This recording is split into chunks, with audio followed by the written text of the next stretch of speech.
we doing today, guys? This is T Squared Testimonies, and we're here with another great guest.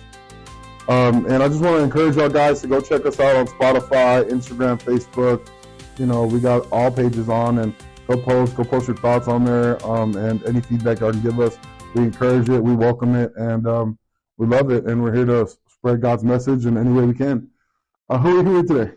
Yes, hey guys, my name is Kyle, friend of Rocky's. Met him a couple of years ago, and I'm happy to be here. Been married for about 8.5 years, and been living in this area, and it's been a good ride. Yeah. How'd you grow up? Yeah, so I did grow up kind of around hearing about Jesus a lot. I didn't really take it seriously. What area did you grow up in? In South Louisiana. Okay. Yeah. So it was good. A lot of my folks, I was in a Christian school from elementary and middle school, so I heard the gospel a lot. But it just seemed like rules to me. It didn't.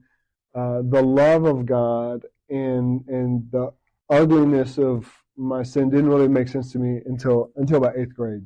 But yeah, it was kind of a big turning point for me. Yeah. Wow. But so were they pushing you towards the faith, or were you kind of?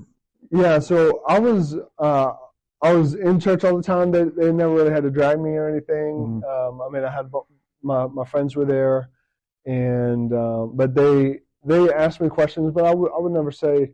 They never forced me into anything. You know, they were always gave me a good space to kind of make my own decisions and think my own thoughts. And so that was good. Yeah. Was there anything rough that you had to grow up with in that sense of having to be held to that standard? That's a good question. Held to that standard. Well, my mom was a principal, and I was the youngest of two older brothers, so. They, if anything, it was just kind of in their shadows, you know, and so that was kind of wanted to. It felt weird, kind of being so and so something else instead of just Kyle, you know. But would that be maybe a reason why? And I don't know if this happened to you, but most people they push away from the faith whenever you're having to deal with that kind of responsibility. Yeah. So I mean, I guess I did rebel a little bit, and. I heard some of my friends talking about the kind of person that I was, back in like 7th and 8th grade, and the way that they would describe me, I didn't like. I didn't really think it was true. But then after you hear it a couple times, you're like, okay, I'm probably like that. But then it all kind of came to a head at once, and then I was really disgusted with kind of who I was, the kind of jokes I was making, like all kinds of stuff. I love to laugh, man, and so like just the jokes and the type of person people knew me to be wasn't good, and I was pretty embarrassed of I didn't want to be known for who I have become by the young age of 8th grade. So was that judgment within you that you made that assumption, or was it? Yeah. No, the people around me were great. They didn't guilt me with anything. They if anything, they just asked me questions and just say why. So that was good. Yeah. So this happened through middle school. Now, how was your high school journey? How did that look? Yeah. So high school was interesting, man. I went from a elementary and middle school and private school where I didn't take Jesus seriously, and then I finally recognized how big a deal Jesus' love was for me. Yeah. And then I go to a big public high school, and I just see that not everybody has heard this all the time. Down in Louisiana, everybody's kind of Catholic, and I use that specifically kind of Catholic. My friends would be like, "Oh yeah, I'm Catholic," and I'd ask, "Oh, okay, so do you think there's a God?" Like, I don't know, and so. Right.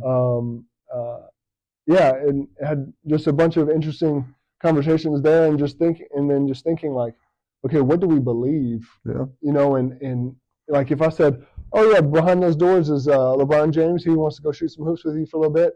Like if you believe that that's true, that would change how you act. You know, you'd be like, okay, yeah. excuse me, this has been great, but I'm gonna kick it around for a little bit. You know, so you know, just thinking about it and like what we actually believe is kind of changed a lot.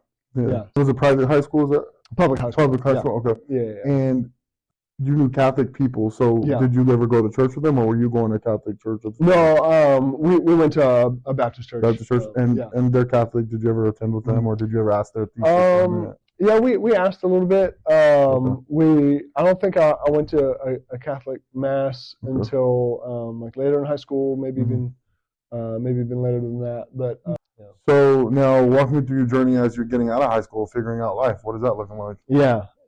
So just kind of being broken for God's love for me, and then God's love for people who don't have Him. Like the way that I try to picture it is like, if this is like a big ocean and I was drowning in my sin, and then here comes Jesus and He picks me up out of the water and throws me on this boat and takes me to shore, you know, and I'm coughing and breathing and I'm like, I just barely got some water. Like it's like, okay, now that I'm on shore, what do I do now? Yeah. That's like, and then I see all these other people. I'm like, okay, what, do I just kick it on the shore and just wait, until I die, or do I hop back on that boat and go try something? I go try to go see other people and say, hey, how you like the water? So it's like, it's do you like swimming? You ever thought of sand? Basically, and so it's just been thinking about, okay, what is the most practical way to be able to help people, because help people to see that land in that boat, which I think is Jesus in the gospel, and just to be able to share, just try different things to be able to help them see that, and that's kind of what I think God's really been burning my heart to see that practically, through college and after college. Yeah. Well, how did college look as a believer? Because I know you have a little sense of it, right? Yeah. But in college, it's where people have the most freedom, and when you have the most freedom, you can do a lot of different things. Yeah. So how did that look for you? Yeah. So my path going from there, it was I had certain ideas for the career, and so when I was in high school, I loved watching these debates on YouTube between like atheists and theists, and I would spend hours and hours and hours watching. And so my oldest brother went to LSU, and so he would tell me about some of the Bible classes that he had, and he said some of them were taught by atheists, and I was like, wait, you mean I could potentially have a job where I'm standing in a classroom and there's a bunch of atheists around and we're just talking and like that idea, like I fell in love with that idea because I love honest conversations with people, and in those scenarios, I thought that was super cool. So I went to study theology initially, and focused on that. Yeah, focused on that. Yeah. I was in the books. I played football. It was a small Division II school. So I was pretty busy with the books and everything. What position did you play? Defensive end. Yeah, it was a good time. It was awesome. Yeah. So you're going through college. You're figuring out the debate side. What's next, or what are some challenges that you had to incur in college that you had to overcome that were maybe? Yeah, I think the biggest one, minor ones, and then probably the big one in 2021. I wanted to be able to plant churches overseas, basically facilitate Bible studies and try to encourage that. And so, sorry to help me understand. Yeah. Is this you in the group in a college, or is this individual, or is this an organization, or? Yeah. To go to places, to go overseas to different places to be able to start Bible studies and everything. So do mission work. Yeah. So there's, the funny thing is, you go and you see that, I did get to go on some short-term trips, and I would have these conversations with them, and I'd be like, okay, So like, what do you do on like a Tuesday? You know what I'm saying? And, that's a good question. And because people have this idea of like, okay, what does it look like to be a missionary? You know, like first thing I think a lot of people think of is like, okay, well, they're going to bring a bunch of water bottles to some kids and they're going to sit around and tell them, about Noah and the ark and stuff. Yeah. And like that's cool and stuff. But like, what about if you were to be, if you were trying to make disciples in McKinney, what would that look like on a Tuesday? Yeah. So like, just talking to different people and someone like, oh, well, I get a job, and you have real adult conversations with folks. And so I was a high school teacher for a while as I tried to prepare to move overseas, and then all of a sudden in 2021, or December 31st, 2021, wake up, going about my life. It's Christmas break as my last year as a teacher, and I have some heart symptoms, some heart palpitations, everything. Started getting dizzy, and essentially my immune system tanked. And I don't know if you ever heard anybody describe long COVID, but all the symptoms were like that. But I didn't. It wasn't long COVID. Yeah. So you had trouble breathing, catching up with that. Yeah. With your body. Yeah. Heart palpitations. Okay. Severe weakness. Wow. And when I tell you unfathomable weakness, and I was coming from an active lifestyle. I was a relatively strong human, and then coming from just so weak. Wow. And unable. I mean, I couldn't sit up. I couldn't speak for more than a few minutes without my heart palpitating and racing. And so that was that was really, really hard. And then in that event, I think it damaged some of my heart muscles. So like for months, I couldn't exert myself at all. I couldn't speak for a few minutes. I couldn't do all that. So that was okay. So that was pretty tough. Dude, that's crazy tough. Yeah. You're becoming first thing, you're a man, number one. But being a man, we're leaders and we're strong, and we have to be a certain way, I guess you'd say. Yeah. Just for ourselves, right? And what do you do now? Like, what is the first things going through your head if you can't even do the simplest things in life? Like, what does that look like? What does your thought process look like? Yeah. Well, I lost my job. Wow. And but it was, what I can remember is just trying to fathom like how easy it seems to walk and how easy it seems to, cut an onion, but all those things were now incredibly difficult for me, and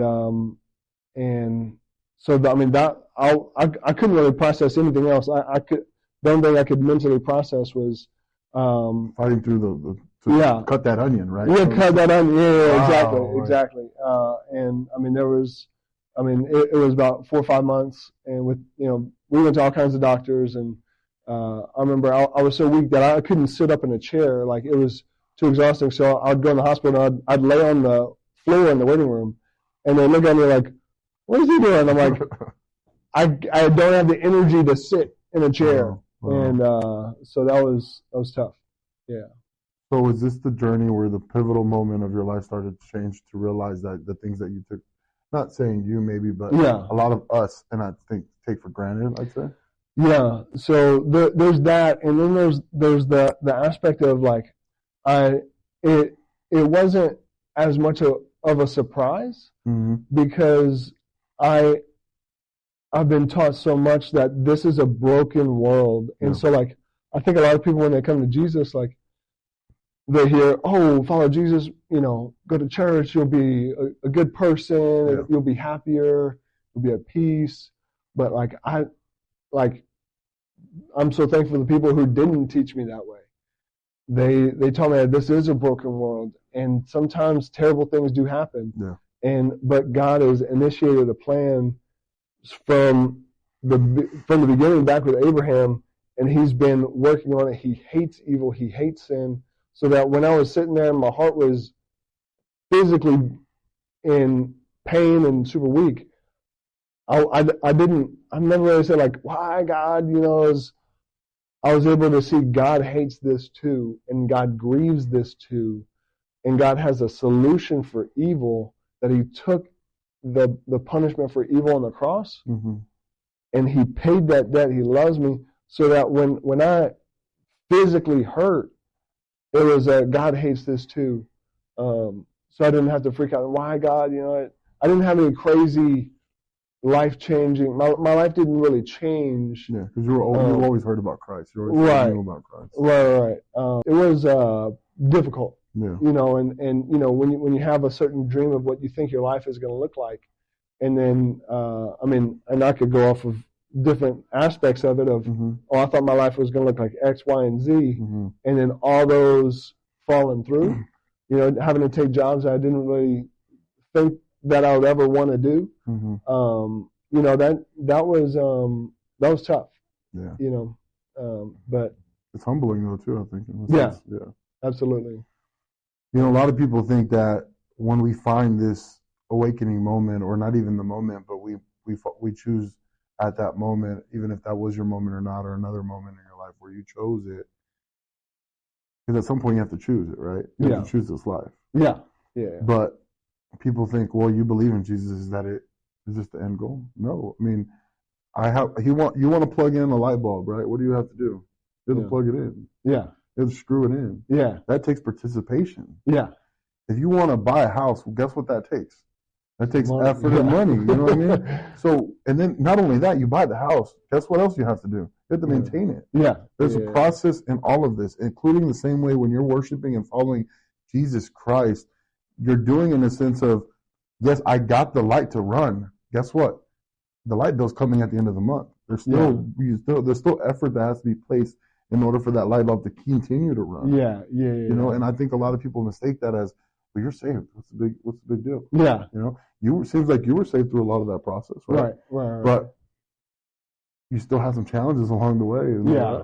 And that's where a lot of people think your life is going to look glorious. Your life's going to seem this certain X, Y, Z. Yeah. But it's not. Yeah. Because God's going to send you challenges along the way. Yeah. It's going to test your faith. It's going to test, if you're really going to ride with Jesus along the way. 100%. So that's amazing. What else was going on then? If you're going through these challenges, what was the end goal? What happened? What happened in the hospital, or what did they say? Yeah. It was about 4 or 5 months, and that was back in 2021. We had some friends who have had some similar experiences, and they encouraged me to consider going to this doctor who's specialized in patients who have lived in water damaged buildings, and see the results of mold and mycotoxins. So we went and checked out that doctor, and so we got rid of. So come to find out, I tested and had a lot of levels of mycotoxins, which is what these different mold species emit to compete with other mold species. These mycotoxins were damaged some different parts of my body, and so you're breathing that stuff in, huh? Yeah. So we had to get rid of all of our things. Lost literally everything we had, and then my job, and all that, and ran through all my savings, testing doctors. Super thankful that we had that. Then we're living at friend's house to in-laws' house, people's houses and stuff like that. But a lot of people at that moment already would have said, God's not doing it for me. Why not push away? Yeah. Like, why not push away from God? Yeah, why not push away? And in a sense, because we all know that a lot of people in those tough times, you're literally telling me that you had to lose it. You had to give a lot of yourself away because the mold process. And that's a lot of your stuff that you've earned, dude. Like, what do you need? Like, a lot of people would have been like, this is not what I want. Yeah.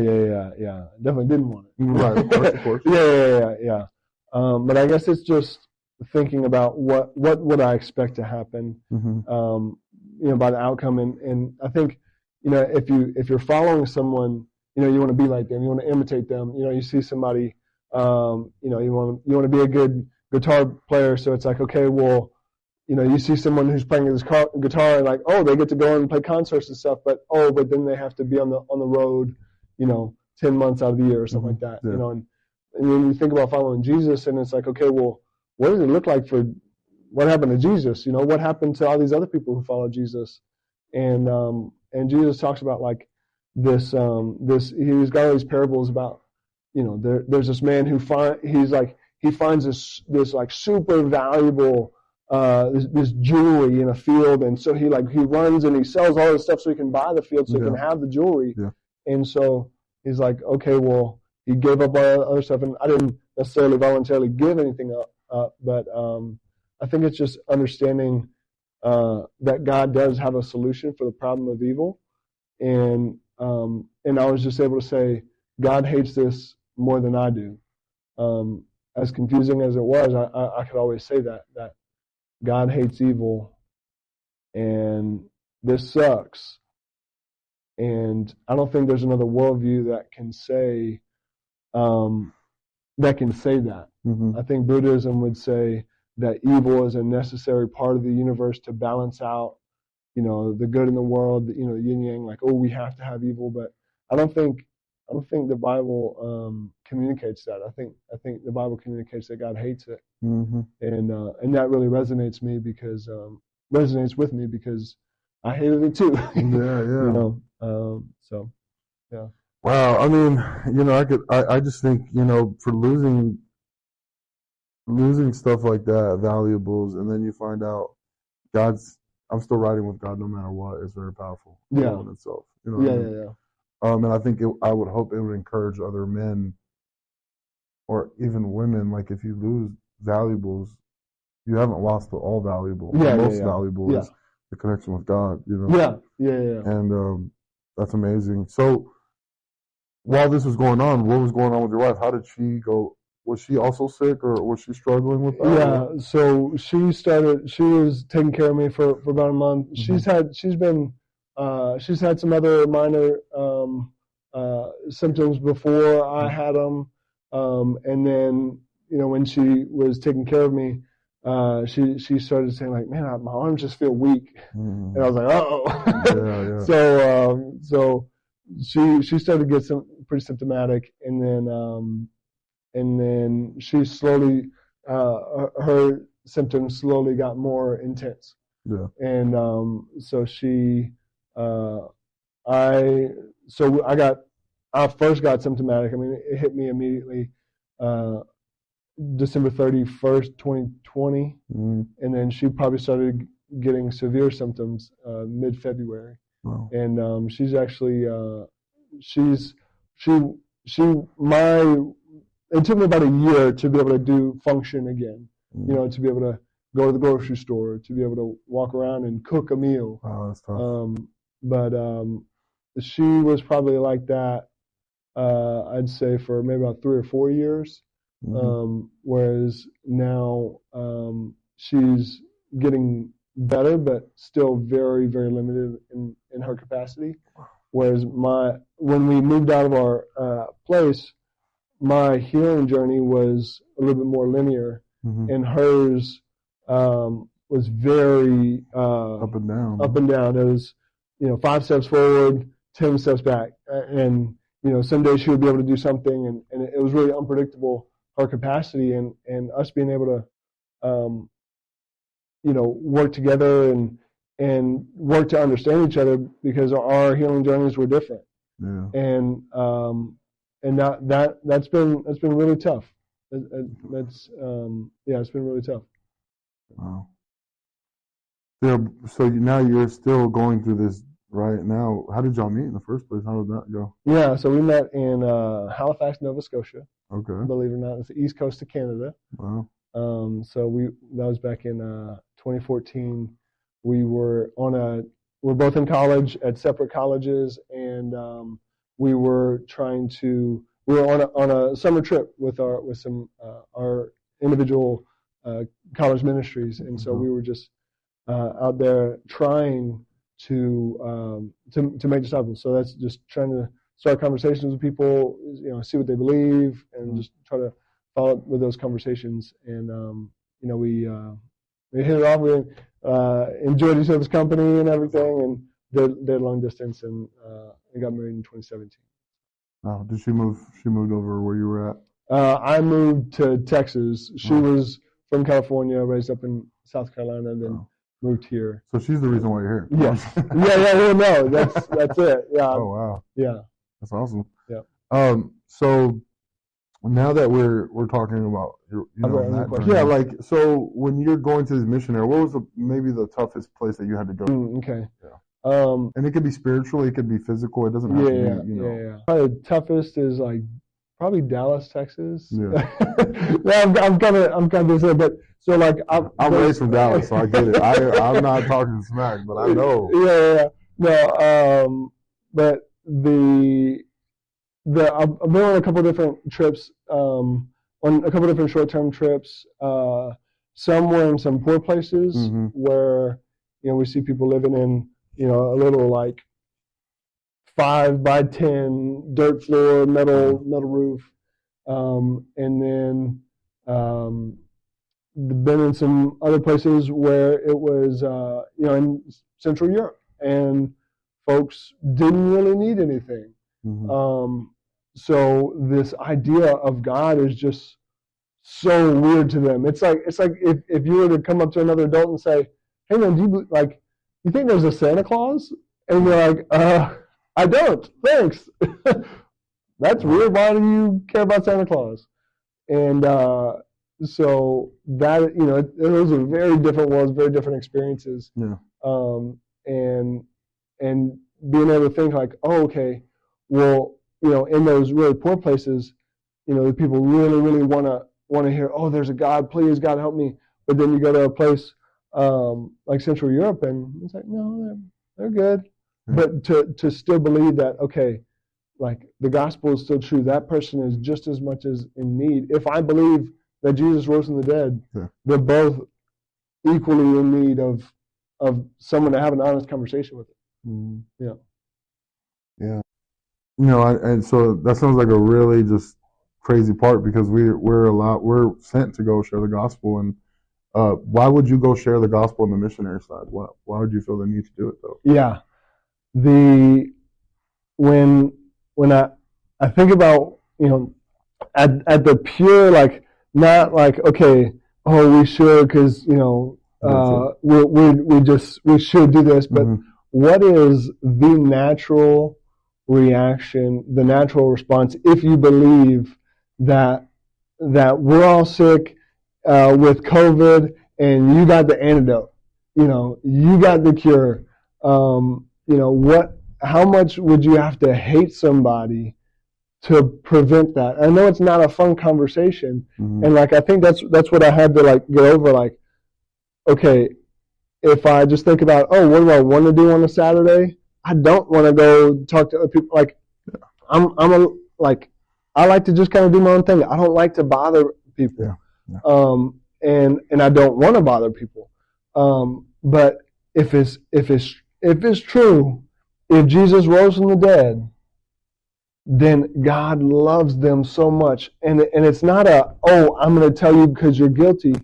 It's not that God wants to condemn them. It's God that has literally sent His Son to take away their guilt. Yeah. And so it's not bad news totally. It's just this idea that God wants to remove their guilt. And so just kind of thinking about that and say, okay, well, not saying anything is not an option. Like if we just establish that, like, okay, the method, like whatever method someone uses, like, oh, I don't like how you do it, I don't like it. Okay, tell me a better method. If this is true, tell me a better way to live than to pursue people. And so, it might look like different things. It might look like, passing out water bottles on the street. It might look like talking to people, over here and just trying to strike up conversation.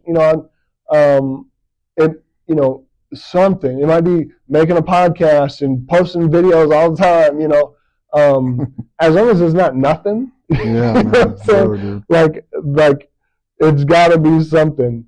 And then just getting into it, and it would, like, when I would have an honest conversation with someone, because like I don't like when people feel like, oh, well, I gotta answer this type of way, I gotta sound religious. Like, no, I don't want that conversation. I want someone to say, I don't believe in Jesus, and say, okay, cool, why?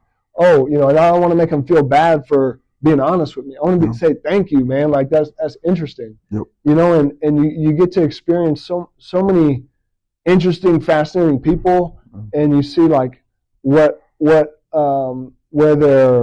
from, the things that they've had to deal with. Just like you have all these people on this podcast. Mm-hmm. You get to see God's creation and God's heart expressed in humanity in all these different ways, and by like engaging and pursuing people, you get to experience that, and that's super cool. Yeah. I don't know if that answered your question, but no, yeah, it did.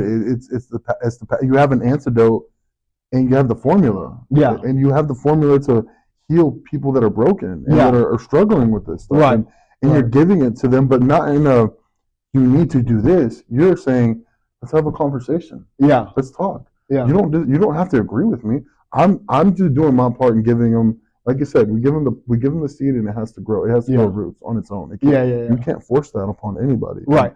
And I love that part, because I tell that to everybody when I go spread the message, and we're out doing our thing, which we'll dive into a little bit deeper in what we do. But when we're out spreading the message, I don't want to force anybody in any way, because that's why I rebelled. That's why I spiraled out of control, because I felt like there was rules in place, kind of sense, And whenever, and this might be just for my sense, right? But as a man, I don't want someone telling me what to do. And that was my pride and ego. Yeah. You know what I mean? And I had to realize that, right? Yeah. So whenever that comes into play, people get distracted by that, right? Yeah. In the sense of, I don't want to do that because of this, because of that. Right. But when you humble yourself and you know that God is the antidote, like you said, and He is the problem solver. He is the healer. He is the peacemaker. Right. And we realize those things. We're not doing it for a sense of glory or recognition, or absolutely not. None of this is for that. It's because God healed us through a broken problem or a situation or anything like that. Even the struggles they had to go through, God brought peace along those struggles. Yeah. There's a verse that comes to mind, and it's Jesus is talking with his disciples, and he said, look, y'all, there was a dude who owed $50 to this other guy. Yeah. And there was another dude who owed 5,000. The numbers aren't exact. I'm paraphrasing. $5,000 to this guy. Mm-hmm. And none of them could pay him back. This guy forgave them both. Who's going to love him more?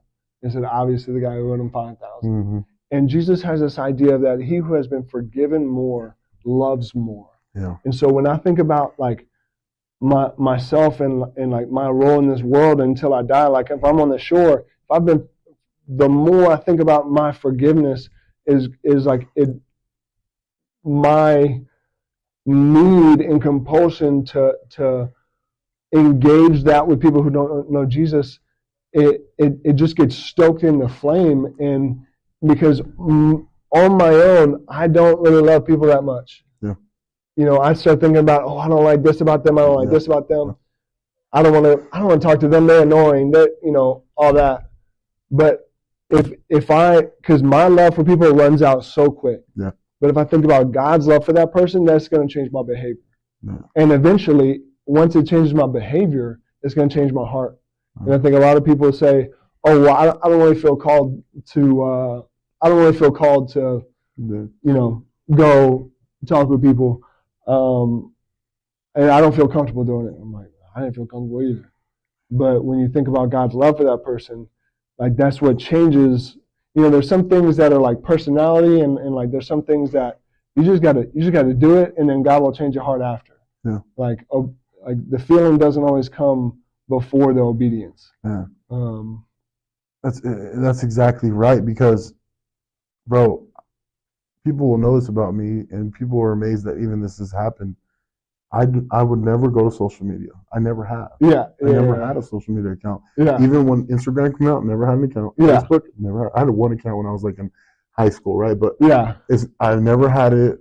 Never played with it long enough to understand it. Right. So God is and then when this happened, when I received this message to do this podcast and do this sense, I'm like, God, I don't know nothing about this stuff. I don't want to be in front of and then not only that, and I tell this to a lot of people, I hated being in front of the camera, taking pictures, smiling, because I hated the point of putting on a facade for people in a sense of, hey, follow me because I'm doing this, or my life looks like this. So would you say that like a fear of being misunderstood? Because like, okay, tell us why. Like, why didn't you want to do?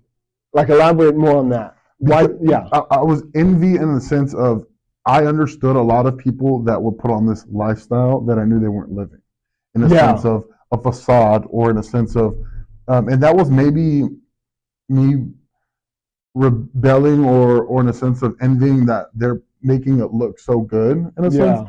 But then at the same time, I never felt the need to put on a facade or fake it till I make it. In a sense. And so I didn't feel the need to do it, and I never needed the recognition of likes and approval from anybody ever in my life. I never sensed that need. And so I think this is why God called me, though, in a sense, and I like to think it because this came to me in a dream. Mm-hmm. Like, he's like, this is what you need to do. I can elaborate more on it in a future episode, but like, dude, God put this in my dream. And what the craziest part is, I came to Braxton, I came to everybody else, and I said, hey, I have this idea. God put it in my heart. And they're like, this is a great idea. Let me help you with that. Yeah. But God put Braxton in front of me. A guy that's not making anything from this, and said, I love the idea. He's gotten a degree in photography, but to elaborate his skills and et cetera, God put in front of me the people that I needed to pursue this dream that he put in me. And why is God asking me to be this person for people to put people's story in front of? Because I'm not the best looking. I'm not the best for any of this. You know what I mean? I just received salvation, you know? Yeah. But I remember this. God saved me when I almost took my life. My life wasn't worth anything because of a sense of a lot of other things, right? Yeah. And people know that. So God brought value to my life, but it's not even about my life anymore. I sacrificed my life. This is me sacrificing my life for His glory. Yeah. But now I want to bring other people's lives and hold it up and say, God didn't just save mine. He saved yours. He saved the guy behind the camera. He saves everybody's life. And I hope that this is the plan, is your life, whatever you had to go through, people can resonate in some way, some shape, some form, to bring, not to say that you can save them, but to show that the formula. So, hey, this is what I did. I just want to encourage you to go try it out for yourself. Go look into it. So you feel like you're able to be authentic, like all the fears and reasons why you didn't want to do it. Yeah. Like, how does that translate over to now that you are on social media and everything? Right. So when I first started doing this, I said, I want to be real as possible because I've always been real. Yeah. Never needed to fake any of this. I never needed to fake the facade, right? So He knows that's always been the biggest thing that I disliked. Yeah. Right? So how hypocritical would it be if I said, I'm living this life and y'all see it, right? Yeah. I'm living this Christian life, but I'm not acting in the role. I'm not doing the things. And so when I say I'm doing it, I'm really doing it. Some people need church once a week. I need to go to church 3 times a week. I need to be in the Word. The men's group's on Tuesday, Wednesday. This is my week, guys, and I'm highlighting it to you. It's not about glory of just, hey, I'm doing this, a pat on the back. It's because I need it for my salvation, because I'm a bad person. I'm an evil person without God's salvation. And I just straight up, I was that person. All I worship was sex, money, and drugs. And those are my highlight of my daily life. Yeah. So when I say that, I go to Tuesday men's group, Wednesdays marriage enrichment to develop my marriage, Sunday go to church, not read the Bible, not even including when we're reading the book with my daughter in a sense, but I'm surrounding myself with community, right? Yeah. And we understand that's key. Yeah. So it's that's what drives me every day, dude. Yeah. I want to bring the authentic self that I know that I can be, which I don't know why God continues to say, keep going, keep going. And there's been times, dude, where I'm like, I've had enough. Yeah. Don't get me wrong, this is not easy, right? Right. And I know Braxton's maybe had that with me a couple of times, like, this is not easy, you know what I mean? And he's like, what did I sign up for? Yeah, he's like, dude, come on. But consistency is key, and I'm loving the journey along with it too. You know, these stories that I get to hear, I feel like it's a privilege. Yeah. You know, I love hearing it. Like, I tell him all the time, I love hearing people's stories because in a selfish way, it's encouraging me to be better. Yeah. You know what I mean? And I hope it does the same for other people. Yeah. I relate to that so much. Just like, when you hear, like when I get so thrilled, like if I get to be in a conversation with like an atheist, agnostic, or something, and like, you know, they share like their legitimate questions or doubts or anything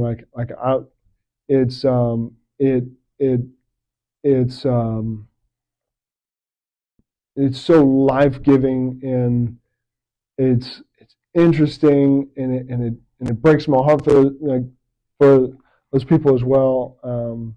And I think like there was a long time where, and you know, I hear people talk about like kind of the facade of like, oh, I don't want to talk to people because I don't want to be perceived like this, and at the end of the day, like, you can't control what people think about, and just stop thinking about yourself so much. Yeah, exactly. You know, like, think about them. Like, don't think about you and how you're perceived so much. Yeah. Just think about serving the people around you. Mm-hmm. And like, life is so much better when you're not thinking about yourself. Yeah. So yeah, I feel that. Yeah, dude. And a lot of people look at me like I'm crazy. Like, you do this podcast, you do this, you do that. Like, what do you? You're not the guy. I'm like, I don't need to be the guy. I don't want to be the guy, dude. Oh, that is it. You know what I mean? And people look at me and say that, and I can tell they're saying that. Yeah. But you know, like I said, I grew my life on not caring what people thought. Yeah. And you know, and this is why I even have someone now that's running the social media. I was never, and that's the thing. I had to seek help for that. And guess what? I asked God to bring that person, and He did. Yeah. Remember we talked about that? Yeah. And she came in, and it's like, I want to help. Right. And that's why I'm so happy, because I don't have to do it on my own, and I have a great people, and God's just bringing them slowly when the time is right. And I believe in this, and I'm going to continue to do it until, you know, Braxton gives up on me. You know. But no, I mean, it's a good journey, dude, and I love it. But so we're going to go back to you though. I know you were on The Chosen. Not a big role, but I mean, it's not a big role. How did that happen? Yeah, well, not the guy. Speaking of not being the guy, I was not the guy. I'm not Jonathan Lemme. I'm in about, in season 3, I'm in about 0.25 seconds. You have to pause it, and you have to zoom in. You can barely tell there's like a human there. But like, I mean, if you don't pause it, like right when the camera's panning, you miss it. So that was season 3. Season 5, I was a background in a couple of the shots. Yeah. And then season 6, I'll be on that as well. You were? You know, another just background, you know, in the crowd. Awesome. But man, the coolest thing about it was, you know, it's that feeling of going to Disney World. Yeah. You know, everybody's dressed up. You know, you grow up watching Star Wars, and you see you fall in love with the characters, and you feel like you're there, and you think about, oh, what would it have been like to be there? Yeah. And you know, being on set, everybody's dressed up. I'm dressed up, you know, so I feel like I'm in a video game. Wow. You know, I got, you know, this all dressed up. You know, I'm looking at my, you know, and everybody's around you, and one of the trippiest things was like in between shots, you know, some of the Roman soldiers would just like look at their phones and like seeing a soldier like look at their iPhone, your brain is just like tripping, man. And but seeing that, and there was one where it was a night shoot, and I mean, I almost get chills thinking about it, but like, it was a night shoot. We were in what looked like this old Jerusalem looking city. You know, the dirt roads and all the little buildings and stuff, and everybody's got their robes on.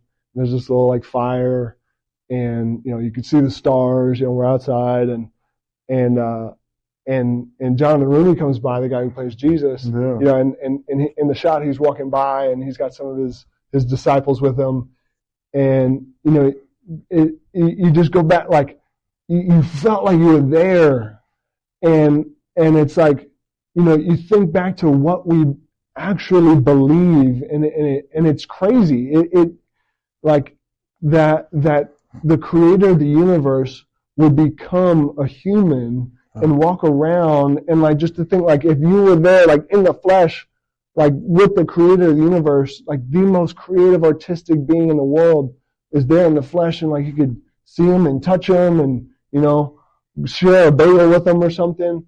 But there's this idea of that, okay, I believe that happened. And then Jesus says, before he went away, he said, it's better for you that I go away because I send the Holy Spirit.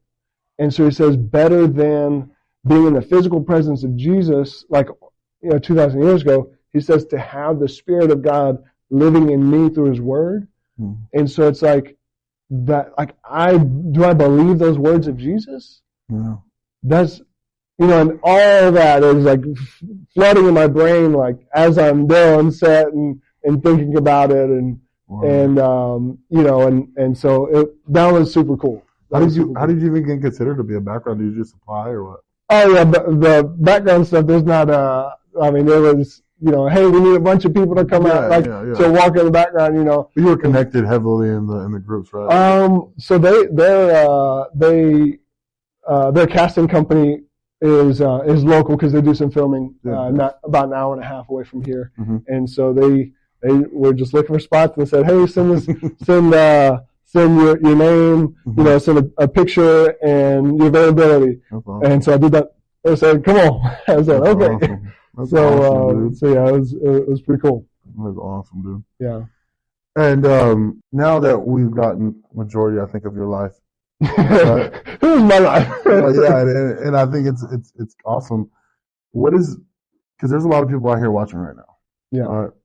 And they're struggling with certain things, and we'll cover a couple of topics, but I want you to give your best advice that if people are watching right now, you can look at the camera or whatever, but we'll start with husbands. Right? Okay. We all know that we fall short. Yeah. In a sense of providing for our wives in any way, shape, or form. It can be in any of those. Yeah. What is some advice you can give them if they're struggling right now in their marriage? Yeah. The first thing that I would say, kind of like, I'd start off a little bit more broad and say like yes, some things are like there's some things about the gospel that are difficult to believe. I think the evidence is there for Jesus and the reliability of the gospels and the gospel message. And then when you put that up, it's easy to say, oh, okay, I don't believe that. But then if you think about, okay, well, what else? What do you believe then? Like what actually happened? And to see what the alternatives are, I don't think there's a better explanation for our situation, for humanity, for what happened to Jesus, than the gospel message being true. So if Jesus claimed to be the solution and claimed to be God in the flesh with the solution for sin and evil in the world, him dying on the cross 3 days later, coming back from the grave, if that's true, then that changes everything. So then, so to kind of come and bring it back to your question of like with husbands and wives, I guess it would just be patience and grace and understanding. With me and my wife, I've had to pick my battles. Yep. and learn what and learn things that are just my reactions versus times where I had to understand her perspective. There's a verse that says to live with her according to knowledge, like as in to you have to seek first to understand their experience before speaking into it.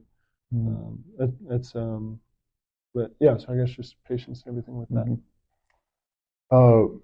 Now, what about people that are right now that are struggling in their faith and they can't pick and choose if they want to continue this path or not? Yeah. What's some advice you can give them? Yeah. So I think with people maybe struggling with their faith, to be honest, find someone who you can speak honestly with. Like God loves if you bring the doubts to Him. Yeah. And because the questions are there, and I think the answers are there. If we believe that God is the creator of everything, to study His creation and to try to find truth, I don't think he's gonna be like, oh, don't look there, don't ask that question. Yeah. I think he's got nothing to hide, and to pursue him is to love him. So to try to find those answers, and find someone who can seek those answers with you.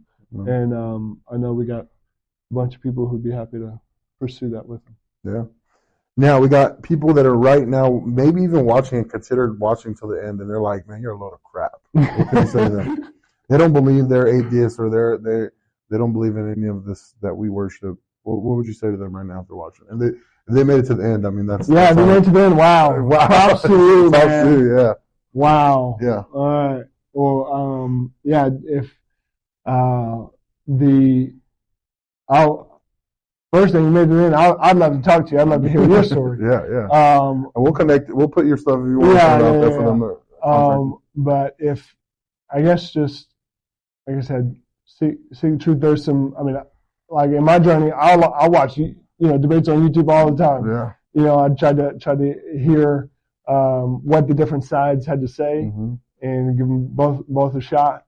And then I read the Gospels, the stories of Jesus, and I got to read it with people who I could ask those hard questions with. So I'd say seek, and don't seek alone. Find people who you can ask those questions with, because there's so much out there that I think is available. Yeah, amen to that. And then we'll end it off with, I know we met this way, but we go out and share the gospel. Yeah. And we call it harvesting. Y'all know that, guys. So talk to me. What made you get into it, but what is maybe one story that you can kind of share with us really quick, like that you knew they needed to hear that gospel and God sent you that day? Yeah, that's a good question. I like to call it fishing. Yeah. Because we go on fishing. It's a happy thing, and I love fishing too. Yeah. I'm not a big actual fisherman. I'll go and I'll enjoy it, but if I got to know someone who likes to fish, and I'll go and I'll have a good time with them. Yeah. But you talk to someone probably like yourself. Yeah. If you don't catch anything, you're probably still happy to be out there. Still happy to be out there. Yeah. Yeah. Like when we have those simple questions ready that we like to ask people, like, hey, we're out here praying for people. Is there anything I can pray for you about?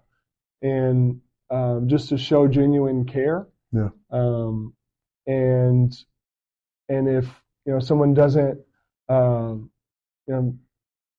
they respond to that, I like to follow up with questions like, have you ever prayed before? I like to ask questions in a way like, instead of saying, oh, do you pray all the time? Do you pray every morning? Do you pray before every? I don't want to put the pressure on them. I just want to hear their perspective. And so, have you ever prayed before? What was that like? Do you think that there's a God of some sort? And what do you want in, like, what do you hope for in this life or after this life? And then and just to try to have some fun with that. Have you ever got a guy slam the door in his face or something like that? Yeah, for sure. But there's what's been super fun is watching people, like learning from people. Yeah. In that you do learn how to handle those situations and how to maneuver with that, because I've seen some people like just be genuine and kind with a stranger, whether it be like on a street or in a neighborhood or something. And then kind of use that, and then it ended up being a great conversation. And one thing I'll say, like, I used to work at an automotive repair place. Okay. So like, customer comes in, hey, can you look at my car, change the oil, all that, right? So we'd come in and we say, oh, dude, their tires are about to pop, right? Mm-hmm. They're worn down, the metal wires are showing, like it's about to pop, like it might pop on the way home. Yeah. So we had to, so at first I was like, no, I don't want to tell them about that, Yeah. And my manager would be like, Kyle, that's not your job. Like, your job is not to say no for them. You have to let them say no to you. If they don't want new tires, and if they want to drive home on those tires, that's their freedom and their right to know, hey, I want to drive my own tires to do this. but don't say no for them. Because sometimes they're like, oh, they might not have the money to buy the tires or something. I don't want to make them feel bad. But he would tell me don't say no for them. And so I kind of carry that into how I relate to people as well outside the shop. Yeah, no, it's clear that we have to be welcoming, opening, and we have to understand. And, it's a lot of factors that people don't consider that we do when we're spreading the message. So I encourage y'all guys to just allow us to be open and honest, and we just love doing it. And I know you love doing it. But it's a reward. But yeah. So what is there anything else that you think you want to share with us? Or a final message that you want to let the people know watching? Find somebody who you can learn from that can challenge you. Yeah. That's one of the things that I liked about my wife. She challenged me in a bunch of different ways, and she was bolder than I was, and and wiser than I was in a lot of ways, and then just in the church, find people who are smarter than you, who are wiser than you, more humble than you, and more bold than you, and try to figure out how to do what they do.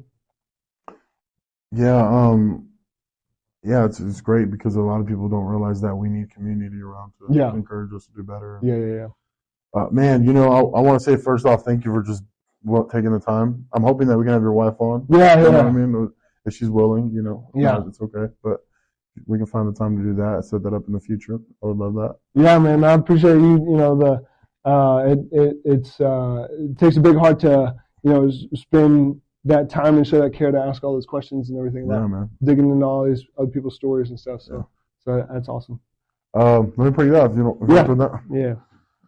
Lord Jesus, I just want to thank you for allowing us to have this conversation, Lord, and allowing us to share his story, Lord. I just want to say, continue to guide him, protect him, and allow his family to be blessed, healed, and just let him know that you're there for him in any which way.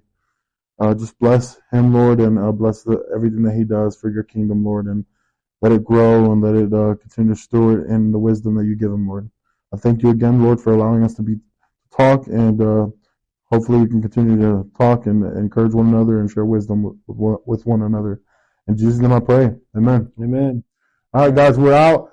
If you want to like, follow, subscribe, please do so. I'll put his information on the bottom in the description. If you have any questions for him, please shoot them out. Thank you guys for watching. We're out.